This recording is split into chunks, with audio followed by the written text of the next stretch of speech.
Sí, señores, 24 minutos faltan para las 11 de la mañana y como es jueves, al igual que en 2017, está Fernando Mele para instruirnos, recrearnos, entretenernos con sus biografías.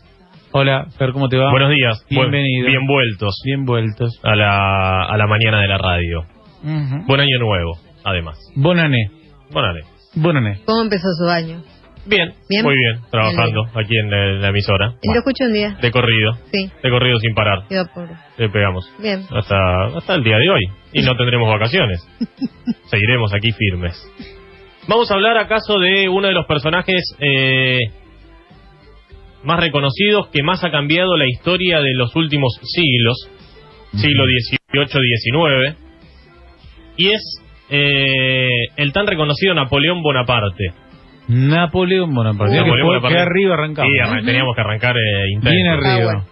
En 1768, la República de Génova y el Reino de Francia firmaron el Tratado de Versalles, uno de los tantos tratados que se firmaron allí, en el que Génova decía: si no te puedo pagar las deudas que tengo con vos, pongo a tu disposición como garantía la isla de Córcega. El Reino de Génova no pudo pagarle a Francia las garantías que tuvo, entonces Luis XV decide primero reclamar, después invadir Córcega y hacerla patrimonio personal del rey de Francia el 9 de mayo de 1769. 9 de mayo de 1769. 9 de mayo 1769. Siglo XVIII. Napoleón nace en Córcega el 15 de agosto de 1769. Es decir, no fue italiano por 3 meses. No fue italiano por 3 meses. Imaginemos cómo hubiese cambiado la historia si Napoleón hubiese sido italiano. Claro, en realidad es que no ves, ¿no? Porque todavía no había unificación italiana. No había unificación italiana, era el reino de Génova, pero al momento de unirse todo hubiese quedado como italiano. Nació bajo el nombre de Napoleone di Buonaparte, para que se den una idea de la influencia italiana que tenía en Córcega, que todavía se hablaba italiano. Provenía de una familia aristocrática. Su padre, Carlo Bonaparte, era abogado y era representante de Córcega en la corte de Francia, de Luis XVI por aquel entonces, por lo que él se crió con su madre, María Letizia Ramolino. Su madre de mucha influencia en su infancia porque, por ejemplo, había tenido 13 hijos, murieron 5, se quedaron 8. Lo único que tenía de francés Napoleón es que había nacido en un territorio francés. Pero el apellido del padre era italiano y el apellido de la madre era italiano. Y su nombre era Napoleone. Así que era todo italiano. Su madre le exigía a él y a sus 7 hermanos que se bañen todos los días. Esto es una cuestión muy rara porque en aquel entonces no lo usó. Lo común era bañarse más o menos una vez por mes. Sobre todo para los niños. Sí, apaguen la radio, bajen el volumen para los chicos en este momento. Sí, no, bueno. Se van a agarrar de eso. Estamos hablando de fines del 1700, mediados y fines del 1700. Esto ya ha cambiado, por supuesto. Gracias a Dios. Su apodo, para sus familiares y amigos más cercanos, que tenía pocos, en realidad, era Nabulio. Nabulio le decían. Y como era mejor decir Napo. Napo, claro. Sí, pero Napo sonaba como una pizza. ¿Vino Napoleón? Sí. Sí, pero viste, es medio Nabulio. Sí. No lo invitemos. No le metemos la previa. De hecho, no tenía muchos amigos. Se dice que en su infancia era muy solitario. Se la pasaba leyendo todo el día historias de conquistas. Le gustaba, era muy fanático de Alejandro Magno, por ejemplo. Y le caían muy mal los franceses. ¿Por qué? Porque eran los invasores de su tierra. Claro. No estaban bien vistos los franceses en Córcega. Y además era muy bueno en matemáticas. En el colegio no le iba bien. Le iba mal en casi todo, excepto en matemáticas, en lo que se destacaba mucho y le gustaba mucho. Tenía una fobia y un TOC muy particular. ¿Cuál era su fobia? La ailurofobia. Le tenía muchísimo miedo a los gatos. Pánico, terror. Mira. Cuando veía un gato salía corriendo. De hecho, hay alguna anécdota que dice que en alguna de sus últimas batallas que perdió, vio un gato negro y acusó a ese gato de haber sido el artífice de sus derrotas. Y además, Napoleón tenía una fobia, un TOC, podríamos decir, a que las puertas estén abiertas. Cuando ingresaba a una habitación y se quedaba en una habitación, tenía la manía de cerrar las puertas. Qué cosa, ¿eh? Y cada vez que alguien entraba a un lugar le exigía que todas las puertas estén cerradas y que cierre la puerta detrás de sí al entrar. Una cuestión medio particular. Cosa de locos eso. Cuando tenía 10 años, su padre consiguió que fuera... Yo tengo la misma. Bueno, Ahí me gusta la puerta cerrada. Me molesta la puerta abierta en realidad. Pero él se volvía loco. No, tanto como loco no.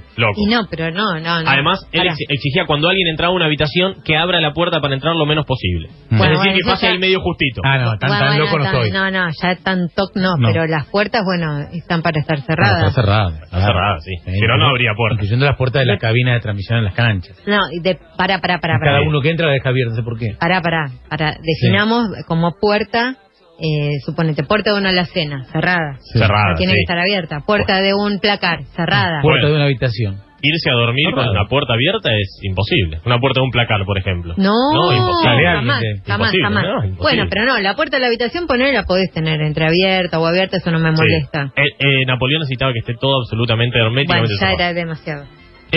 Cuando tenía 10 años, su padre consiguió que fuera junto a su hermano José, después conocido como Pepe Botella, a la Francia continental, a estudiar en una escuela militar. Antes de viajar, como decíamos, tuvo que aprender francés, porque hablaban italiano todavía en Córcega cuando él era chico.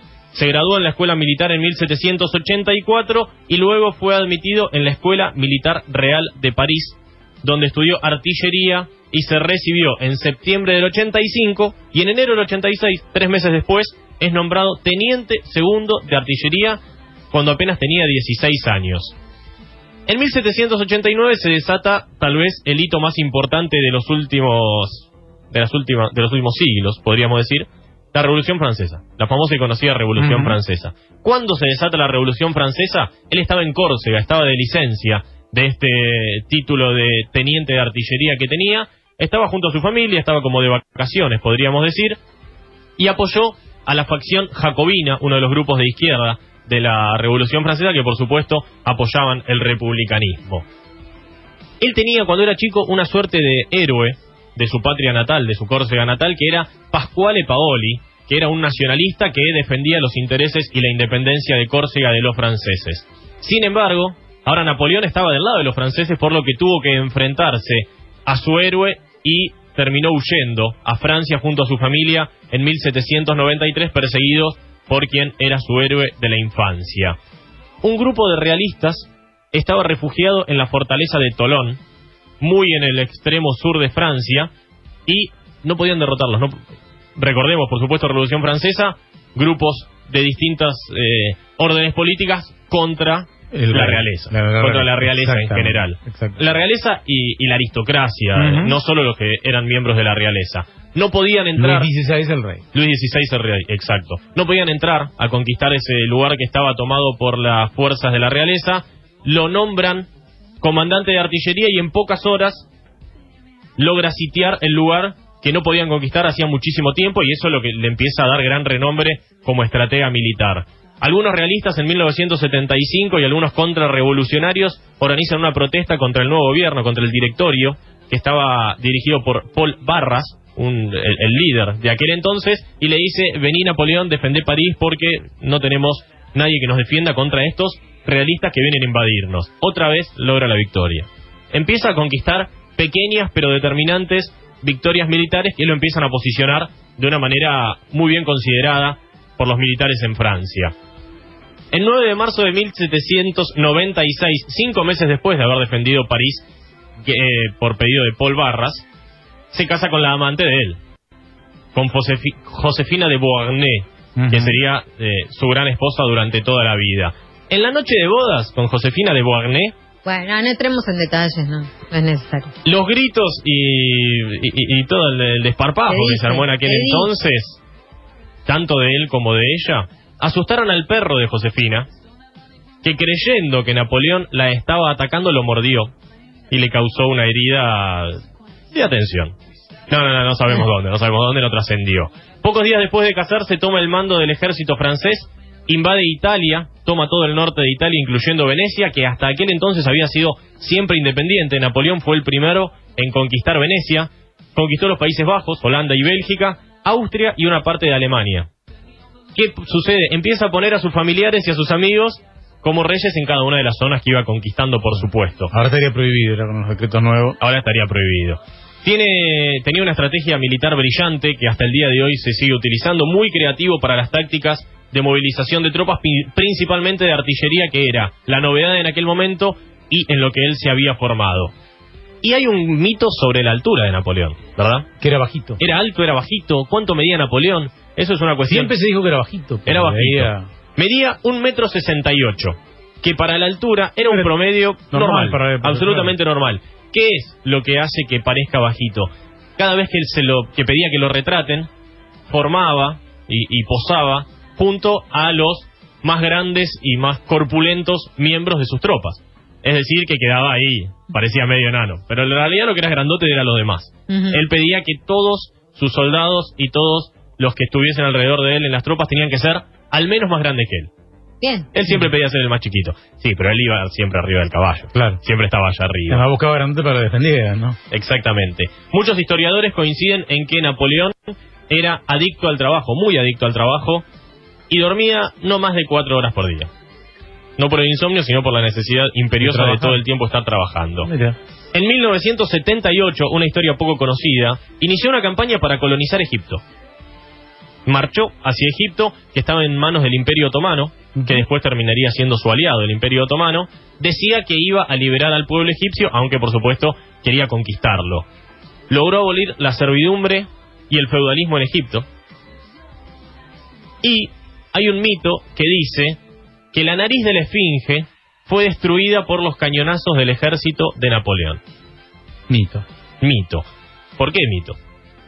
Porque se conocieron algunos dibujos previos a que Napoleón nazca, incluso, que ya aparecen con la nariz destruida de la Esfinge, por lo que este mito fue derrumbado. Volvió a París y gestó el golpe de estado del 18 de Brumario. ¿Qué es Brumario? Es un calendario creado, es el segundo mes de un calendario creado durante la Revolución Francesa, claro, adaptado al sistema decimal, y que empezaba el 22 de septiembre, digamos, cuando empieza el otoño. ¿Por qué? Porque querían eliminar todas las referencias religiosas para despegarse de la religión, una de las intenciones que tuvo también la Revolución Francesa, por lo que crearon su propio calendario que duró algo así como 20 años. Sí. Eliminó el directo. Tenía 12, igual 12 meses lo mismo. Sí, tenía todo lo mismo, pero comenzaba en otro momento y tenía otro tipo de cuenta de los meses. Termidor, que es para nosotros una marca de vino, es un mes de meses. Exactamente.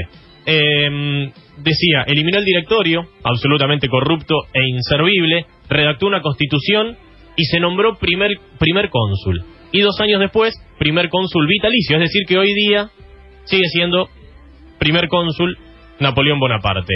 Durante su consulado, escucha usted que le gustan las leyes, sí, dictó el Código Civil, sí, el Código Penal, el Código de Comercio, el Código de Destrucción Criminal. Bueno, cuando invadió España Napoleón y puso de emperadora, de rey a su hermano, a Pepe Botella.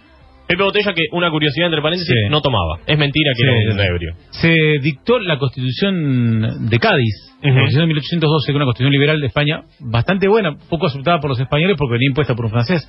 La Pepa, de donde viene el famoso video de la Pepa. También se lo considera uno de los grandes dictadores de la historia, Napoleón Bonaparte. Sin embargo, todos sus códigos y sus leyes y las normas que instrumentó fomentaban la igualdad entre los hombres, le quitaban los privilegios a los señores feudales, penaban con igualdad los crímenes cometidos por cada uno, tenía la presunción de inocencia, el habeas corpus, implementó muchos derechos civiles a pesar de tener una fama de un gran dictador.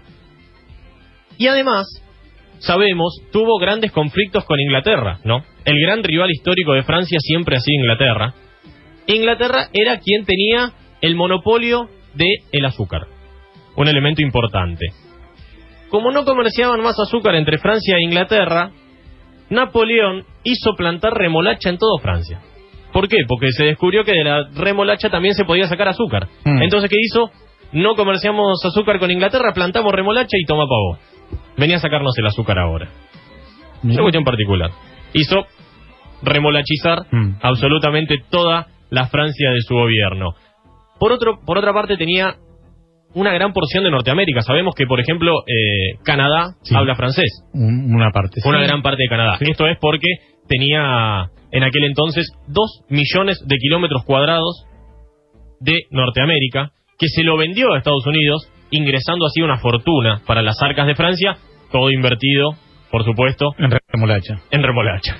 El commodity de la época. En estrategias militares, por supuesto. Durante su estancia en Egipto, Austria había conquistado la parte de Italia que él había conquistado previamente, por lo que fue de nuevo, invadió de nuevo, conquistó de nuevo, y en aquel viaje se reunió con el Papa Pío VII. ¿Para qué? Para firmar un acuerdo de paz entre Francia, la Francia revolucionaria, y la Iglesia Católica.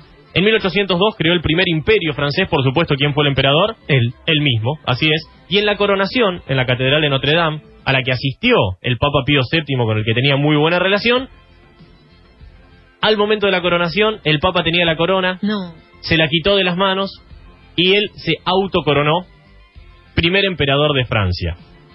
Esto fue tomado como, primero, una negación absoluta a la corona, a la iglesia, más que a la corona, y por otra parte, un ego gigantesco. Sin embargo, esto ya estaba pactado con el Papa que sucediera de esta manera. Algunos dicen que se la robó de la mano y se autocoronó, pero esto ya estaba pactado así.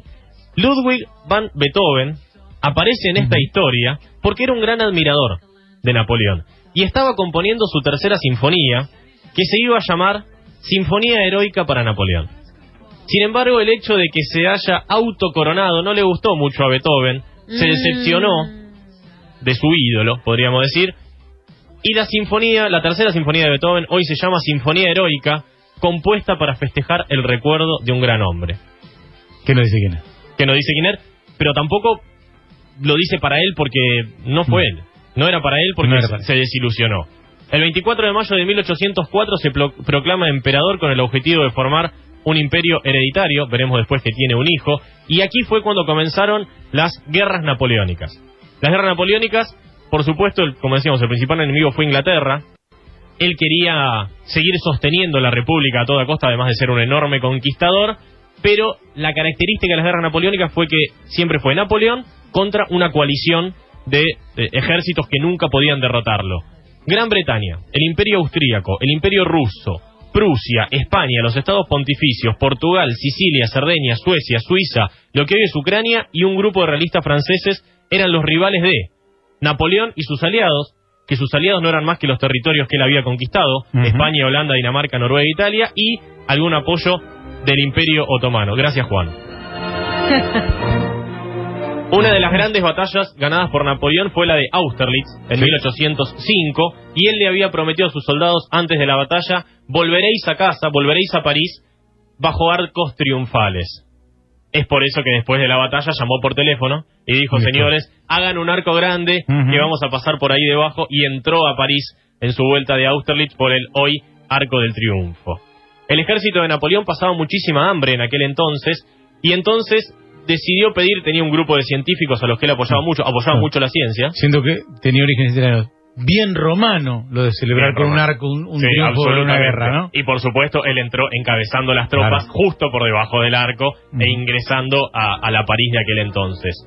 Pasaban mucha hambre en el frente, por lo que decidió pedir a sus inventores, fomentaba mucho la ciencia, decía, en 1810, que hagan algo. Señores, se nos mueren de hambre las tropas. Inventaron las conservas. Inventaron la comida enlatada. Las primeras veces que se empezó a comer comida enlatada fueron en los ejércitos de Napoleón, que pidió se invente algo para poder paliar las hambrunas. En 1810 se casó con María Luisa de Austria. Ya estaba casado, recordemos. Pero se casó porque Josefina no le podía dar descendencia, no le podía dar un hijo, y por supuesto un gran emperador necesita tener. Sí, él estaba enamorado de Josefina. Él estaba enamorado de Josefina, pero se casó con María Luisa de Austria, además por cuestiones políticas. María Luisa de Austria era parte de la familia de los Habsburgo, de las más importantes familias de la historia europea. De este matrimonio nació su único hijo, Napoleón II, quien obviamente nunca llegó a reinar Francia porque Napoleón fue derrotado antes, pero cuando nació fue nombrado rey de Roma. Al finalizar las guerras napoleónicas, Napoleón II tiene que irse, se va con su madre al Palacio de Viena, al palacio donde vivía su padre, el padre de ella, Francisco I, y Napoleón II murió de tuberculosis a los 21 años en 1832. Porque rey de romanos tenía que ser quien aspiraba al trono imperial del Imperio Austrohúngaro, y por eso fue nombrado, apenas nacido, rey de Roma. En 1940 saltamos algunos años en la historia para contar un poco la historia de su hijo, de Napoleón II. Sus restos fueron enviados de Viena a Francia. En Francia, ¿quién estaba en 1940? Adolf Hitler. Claro. Se le enviaron como regalo a Adolf Hitler los restos del hijo de Napoleón y fueron puestos en los Invalides, donde hoy está también Napoleón, junto a su padre. En 1812 invade Rusia, pero tiene que retirarse porque muere el 80% de su ejército por el frío y por las estrategias que hacían los rusos para que mueran de frío los franceses, y las guerras napoleónicas terminan el 20 de noviembre de 1815, cuando Napoleón es derrotado en la famosa batalla de Waterloo. Cuando es derrotado, es encarcelado y desterrado por los británicos y lo mandan a la isla de Santa Helena. Si buscan Santa Helena en el mapa, queda en el medio de la nada. En el medio del océano Atlántico, a 2000 kilómetros del continente africano, en el medio de la nada. Se va con un grupito de sus súbditos allí a escribir sus memorias. Y según se dice, Napoleón siempre tenía un poquito de veneno colgando de su cuello. Y en ese caso, cuando lo capturaron, justamente para eso, para que cuando lo capturasen, tomárselo. Estaba obsoleto y no le causó más que algunos dolores de estómago y alguna enfermedad que lo termina llevando a la muerte el 5 de mayo de 1821 por un cáncer de estómago, pero hay algunos estudios que dicen que fue envenenado porque encontraron arsénico en el cabello de él. Otro mito dice que cuando se murió le cortaron todo el pelo y fue distribuido entre sus seguidores. Vivió 6 años Santa Helena. Es el fin del mundo ahora, imagínate. Sí, imaginemos, ¿no? y las condiciones, no imagino, serían las mejores. Sus últimas palabras fueron, y voy a aplicar un poco mi conocimiento en francés, France, l'armée, Joséphine. Fueron sus últimas palabras antes de morir: Francia, el ejército y Josefina. Había puesto en su testamento que quería ser enterrado a orillas del Sena, sin embargo lo entierran ahí, en Santa Helena, pero en 1840 sus restos son repatriados y llevados a Les Invalides, donde hoy descansa en París. Bueno, está bastante cerca del Sena, Invalides. Está bastante cerca del Sena, exactamente. En la mayoría de los retratos, sí, creo que ahí enfrente, claro. Del otro lado. En la mayoría de los retratos aparece con la mano en el chaleco, dentro del chaleco, en el estómago. Algunos dicen que era para paliar sus dolores de estómago, pero en realidad esa era la posición adecuada para una persona de su alta nobleza. ¿Hizo ilegal Napoleón que un cerdo en Francia se llame de esa manera? Hoy día sigue siendo ilegal ponerle Napoleón de nombre a un cerdo. Es por eso que George Orwell... ¿Pero quién le pone nombre a los cerdos? Bueno, no sé. ¿Algún francés? Alguno por ahí lo tiene de mascota en la casa. ¿Qué es la rebelión en la granja? ¿No? Rebelión en la granja. El cerdo se llama Napoleón. No me acordaba. Pero en su versión francesa es llamado César.